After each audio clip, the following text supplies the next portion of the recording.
In the late 4th century, within a desert monastery near Bethlehem, Jerome lived among manuscripts and silence when an unexpected disturbance broke the routine as monks heard heavy steps and fearful breathing, marking the moment when legend and disciplined monastic life quietly intersected. Accounts describe the lion entering not with attack, but with visible pain, limping before the gathered monks, whose instinct was fear, while Jerome alone stepped forward, reading the animal's suffering as a plea rather than a threat within that 4th century monastic setting. Jerome, trained in observation through years of study and ascetic discipline, examined the paw carefully, discovering a deep thorn embedded in flesh. An ordinary injury transformed by circumstance, location, and the quiet authority of compassion exercised without hesitation. Mignon, during that remembered 4th century encounter.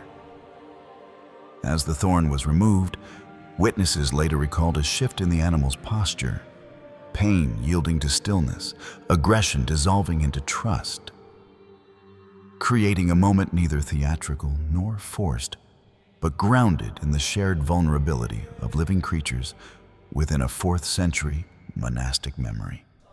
Rather than fleeing, the lion remained, a choice emphasized in later monastic retellings, where the animal followed Jerome calmly, accepting care, food, and proximity, behavior interpreted as recognition of mercy, rather than submission to dominance or spectacle within a 4th century desert monastery context.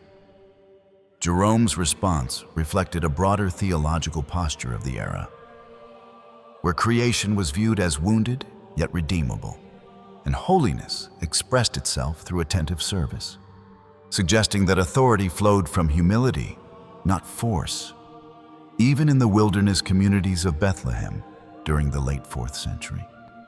Over time, the lion became a familiar presence in the monastery, accompanying Jerome during the daily tasks, guarding livestock and walking beside the brothers.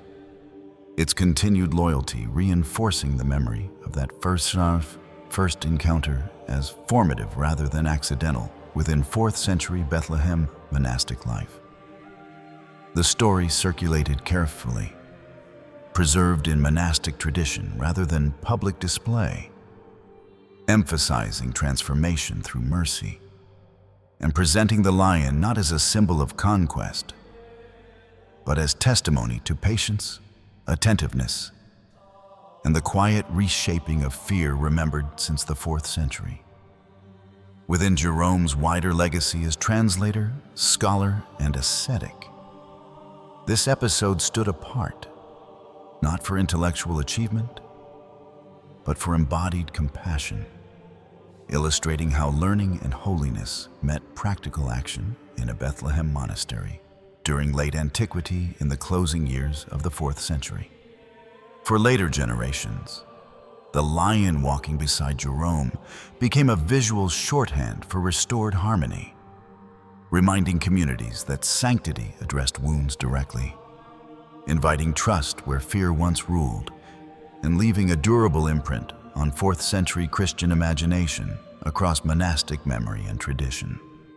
In the months following the encounter, the lion did not depart the monastery grounds, but lingered near the brothers' dwellings, its presence slowly accepted as routine, reshaping daily rhythms in that 4th century Bethlehem community without announcement, explanation, or ritual acknowledgement. Monastic accounts note that the lion learned the boundaries of communal life, resting during prayer hours, moving aside during work, and remaining still during meals, its behavior reflecting adaptation rather than training, a quiet integration that unsettled initial fear within the disciplined 4th century setting. Jerome did not present the lion as proof of sanctity, nor did he elevate the moment in teaching, allowing the animal's continued presence to speak indirectly, shaping memory through duration rather than declaration, an approach consistent with ascetic restraint in late 4th century monastic practice. As days became seasons, the lion assumed practical roles, accompanying monks into surrounding fields, watching over livestock, and remaining alert at the edges of habitation. Actions remembered not as miraculous feats, but as steady service woven into ordinary life near Bethlehem.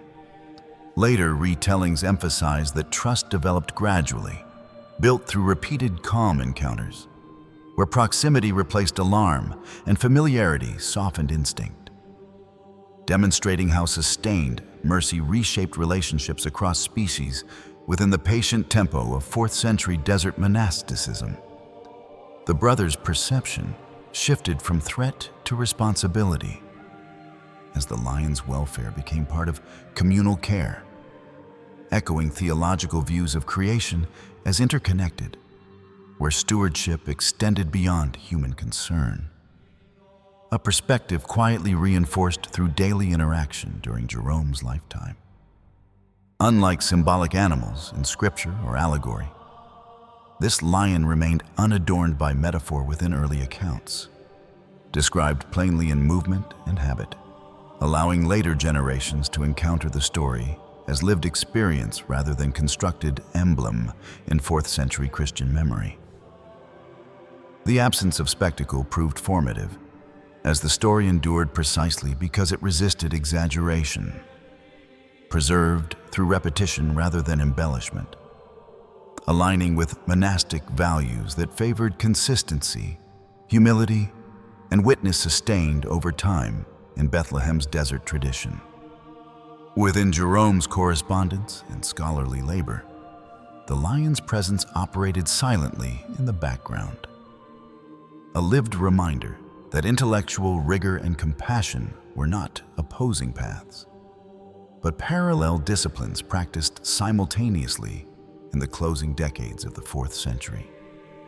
By remaining, the lion transformed a single act of mercy into an ongoing relationship, demonstrating that healing carried obligations beyond the moment, a lesson absorbed into monastic memory as quietly as it was lived, shaping 4th century Christian imagination without command or spectacle.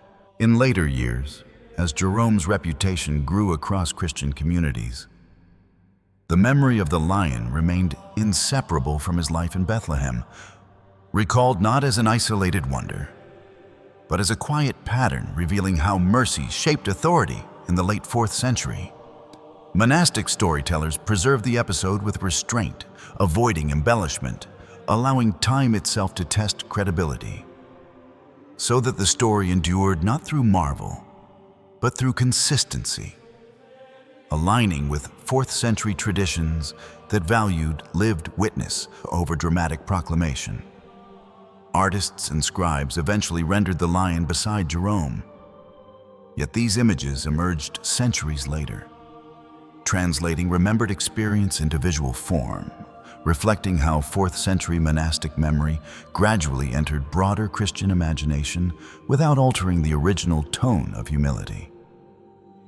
The lion came to signify harmony restored, not domination achieved, reminding viewers that sanctity addressed disorder through care, a theme resonant with late antique theology, where redemption was understood as patient repair rather than sudden reversal within creation. Unlike heroic legends centered on conquest, this account resisted triumphal framing, presenting holiness as attentiveness, where listening preceded action. A model particularly valued in desert communities shaped by silence, discipline, and interior transformation during the 4th century. For monastic readers, the lion's loyalty illustrated continuity, showing that mercy carried responsibility beyond initial compassion, reinforcing ethical consistency as a spiritual measure, quietly instructing communities on sustained care rather than momentary zeal. Jerome himself left no record of promoting the story, allowing others to remember it organically, an absence that strengthened credibility, situating the episode within communal memory rather than personal legacy in the closing years of late antiquity. As Christian thought matured, The image of Jerome and the lion offered a counterbalance to fear-driven authority, suggesting that trust could emerge where violence was expected. A message absorbed gradually into teaching, art, and devotional reflection. Across centuries, the story endured precisely because it remained modest, resisting doctrinal weaponization, functioning instead as moral orientation, guiding reflection on how holiness manifests through ordinary decisions sustained over time.